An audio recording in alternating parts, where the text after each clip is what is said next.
नाज़रीन किराम, अस्सलामु अलैकुम वरहमतुल्लाहि वबरकातुह। आप देख रहे हैं निदाए मदारिस यूट्यूब चैनल। आप अगर हमारे चैनल पर नए हैं तो हमारे चैनल को सब्सक्राइब कर लें और नोटिफिकेशन के लिए बेल आइकन ज़रूर दबाएं।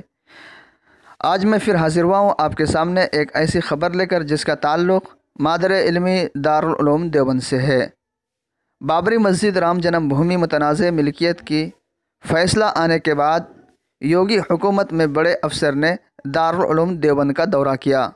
आइए जानते हैं इस वीडियो में कि उन्होंने वहां पहुंचकर वहां के ज़िम्मेदारों से क्या बातचीत की।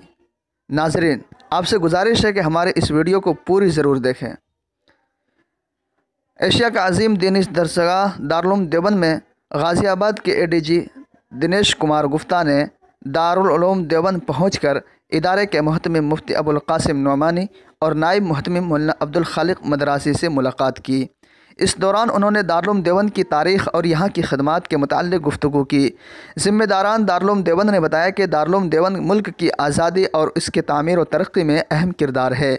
दारुल उलूम देवबंद मजहबी तालीमात के साथ साथ दिगर जदीद तालीम से भी अपने तलबा को आरास्ता करता है, जो पूरी दुनिया में इल्म की रोशनी और अमन व शांति का पैगाम फैला रहे हैं। दारुल उलूम देवबंद सरकारों की तरफ से किस तरह की एड नहीं लेता, बल्कि इसका पूरा निज़ाम अवामी चंदे पर मुनहसर है। यहाँ के तमाम तर अखराजात अवामी चंदे से ही पूरे होते हैं।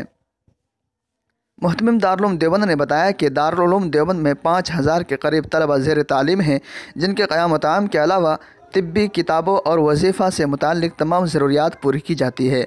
उन्होंने बताया कि दारुल उलूम देवबंद के अकाबरीन ने मुल्क की आज़ादी में मरकज़ी किरदार अदा किया है। इस दौरान एडीजे दिनेश कुमार गुप्ता ने दारुल उलूम देवबंद की तारीख़ के मुताल्लिक़ तफसीली मालूमात हासिल करने के बाद कहा कि उन्होंने दारुल उलूम देवबंद के बारे में बहुत कुछ सुना था। काफ़ी अरसे से यहाँ आने की ख्वाहिश थी, जो आज पूरी हुई। उन्होंने कहा कि यकीनन दारुल उलूम देवबंद एक तारीख़ी इदारा है जो गुज़िश्ता 150 साल से अपने मुल्क और मिल्लत के बेमिसाल खिदमात अंजाम दे रहा है। उन्होंने कहा कि इस अजीम इदारे में आकर रूहानी मसरत का एहसास हो रहा है। बाद अजी एडीजे दिनेश कुमार गुप्ता ने इदारे की लाइब्रेरी में मौजूद नादिर नायाब किताबों को देखकर हैरत का इजहार किया और उनके बारे में मालूमात हासिल की। उन्होंने कहा कि दारुल उलूम देवबंद की लाइब्रेरी में मौजूद किताबें दुनिया में मुश्किल से ही दस्तयाब होंगी। उन्होंने कहा कि यह इल्मी ज़ख़ीरा जिसकी दारुल उलूम देवबंद हिफाजत कर रहा है। बाद अजी उन्होंने जदीद लाइब्रेरी मस्जिद रशीद समेत इदारे के दिगर तारीख़ी मकामात का मुआयना किया और कहा कि उन्हें दारुल उलूम देवबंद आकर बहुत मसरत हो रही है।